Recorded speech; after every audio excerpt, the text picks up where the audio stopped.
और अब जिनकी साहस वीरता के लिए उन्हें कीर्ति चक्र, शौर्य चक्र और विशिष्ट सेवा मेडल सम्मान से नवाजा गया।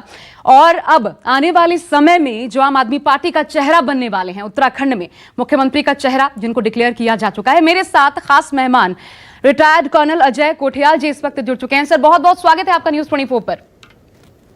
मैम बहुत बहुत धन्यवाद हमको यहाँ पे बुलाने के लिए। जी, बहुत बड़ी जिम्मेदारी। तो पहले तो आपको शुभकामनाएं, और आपके पक्ष में रहे रिजल्ट अभी से, ये शुभकामनाएं हम आपको देते हैं। लेकिन इतनी बड़ी जिम्मेदारी के लिए आप तैयार हैं?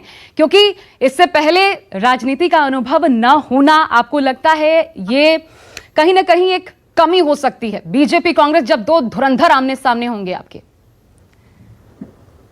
अगर हम आज की डेफिनेशन के हिसाब से बोले तो हम पॉलिटिशियन तो कभी भी नहीं थे, और आज भी शायद हम वैसे पॉलिटिशियन नहीं बन सकते जो समाज में जो डेफिनेशन बनाई गई है। लेकिन मेरे को एक चीज का तो जरूर बोलूंगा, एक्सपीरियंस है, वो है लीडरशिप का। और लीडरशिप का उन कंडीशंस में जब आपके डिसीजन एक्सट्रीम इन्वायरमेंट में, चैलेंजिंग सिचुएशन में इतना मैटर करते हैं कि आप ही की लाइफ नहीं, आपकी वजह से आपके साथियों की भी लाइफ जा सकती है। उन जगहों पे अगर मेरे को लीडरशिप के एक्सपीरियंस है, मेरे को लगता है चैलेंज तो वाकई बहुत बड़ा है, क्योंकि पार्टी नहीं है, पुरानी पार्टियां एस्टैब्लिश्ड है, पर जिस तरीके से रिकॉग्निशन हमको मिल रहा है, जिस तरीके से आम आदमी पार्टी ने प्रूव कर रखे हैं अपने मॉडल, वो हम यहाँ पे एक्सेप्टेंस हमारी धीरे धीरे अच्छे तरीके से बढ़ रही है। जी, आप मिशन उत्तराखंड नव निर्माण लेकर चल रहे हैं। ये बहुत बड़ा मिशन होगा, क्योंकि पूरी तरीके से नव निर्माण की आप बात कर रहे हैं। एक तो ये क्या है, इसका रोड मैप क्या है, और कितनी बड़ी चुनौती आप इसे मानते हैं? देखिए, जब यूपी का हिस्सा होता था ये रीजन, जिसे आज हम उत्तराखंड बोलते हैं, उस टाइम पे यहाँ के लोगों को लगता था कि यार ये रीजन जो है नेग्लेक्टेड रहता है। इसलिए एक बड़ा आंदोलन हुआ, लोगों ने जाने दी, महिलाओं ने बहुत बड़ी बड़ी कुर्बानियां दी। उसके बाद यूपी से अलग हुआ उत्तराखंड। जो उस टाइम पे एक सोच होती थी कि क्या समाज में जरूरतें इंप्रूव होंगी उत्तराखंड बनने के बाद, वो हमारे नवनिर्माण के बेसिक पैरामीटर है, जिसमें आ जाता है रोजगार आता है, जिसमें आता है हेल्थ, एजुकेशन, करप्शन, पलायन को रोकने के तरीके, हिमालय के जो नेचुरल रिसोर्सेज हैं इनको कैसे कन्वर्ट करके और हम अपने आप एम्प्लॉयमेंट के जरिए बढ़ाएं, टूरिज्म के अलग अलग मेथड क्या हो सकते हैं। तो ये सारे हमारे मॉडल्स हैं, जो कि एक कैंपेन के तौर पे हम बारी बारी से जनता को समझा रहे हैं, और उसके बाद में फिर अपना मैनिफेस्टो बना के सामने रखेंगे। जी, एक बड़ा मुद्दा आपने जो छुआ है रोजगार का। आप जानते हैं धामी, जो अभी मुख्यमंत्री भी हैं पुष्कर सिंह धामी, वो भी युवाओं को लेकर सड़कों पर उतरे थे। लेकिन उसके बावजूद अभी तक इस कार्यकाल में भी बीजेपी के कितना रोजगार को लेकर के काम हुआ है, वो संतुष्टि नहीं देता पहाड़ के युवाओं को। इससे पहले कांग्रेस भी रही, तो किसी के भी कार्यकाल में ये कमी जो है वो कभी पूरी नहीं हो पाई। इसलिए कहाँ, किस तरीके से रोजगार को लेकर, क्योंकि हर पार्टी बात करती है, लेकिन कहाँ सेटलमेंट होगा, किन किन फील्ड्स में रोजगार क्रिएट किए जाएंगे, कितने रोजगार बनेंगे, इसके लिए कैसे अवसर उत्पन्न होगा, क्या है सर बताने के लिए युवाओं को आपके पास? देखिए, रोजगार की अगर बात करूं तो आज तो मैं अभी तक मैं जो भी काम करने की कोशिश कर रहा था, अपने जो मेरे रिसोर्सेज हैं उसके जरिए करने की कोशिश कर रहा था।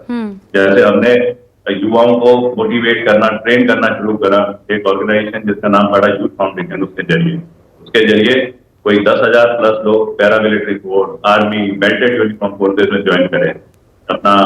उसके जरिए बहुत सारे लोग जैसे बोलते हैं सिक्योरिटी गार्ड की वो ड्यूटीज, जिसमें 14,000 की जगह ट्रेनिंग यहाँ पे लेने के बाद 28,000 की तनख्वाह मिलनी शुरू हो जाती है।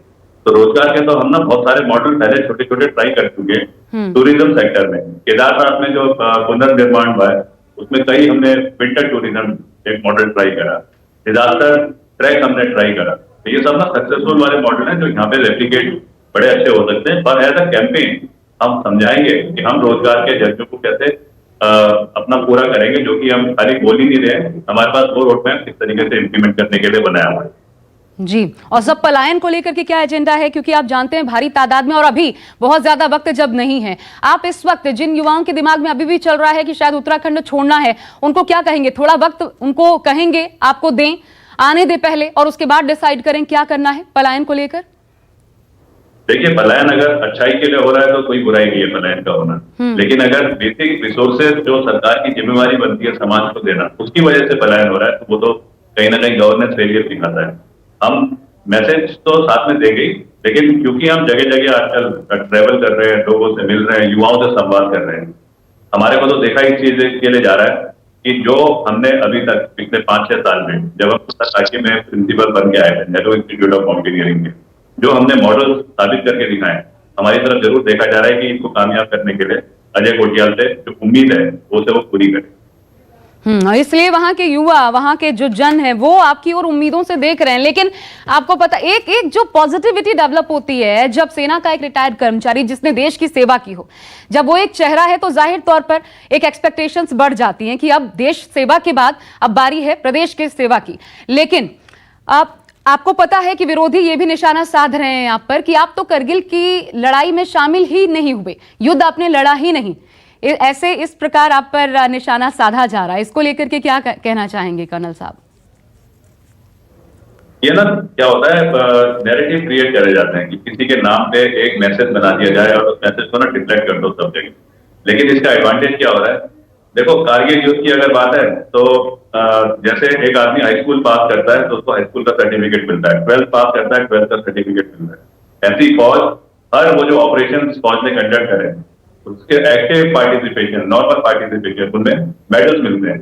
और वो मेडल्स जो होते हैं ना वो उसकी तरह एक नोट की तरह कि डुप्लीकेट कहीं प्रिंट नहीं हो सकते जैसे नोट, वैसे ही मेडल भी डुप्लीकेट कहीं नहीं बन सकते। तो हमारे को तो कारगिल ने एक्टिव यूथ के लिए, उसके बाद में कारगिल एरिया में एक्सट्रीम ट्रेनिंग करवाने के लिए ये सारी चीजें मिल रखी हैं।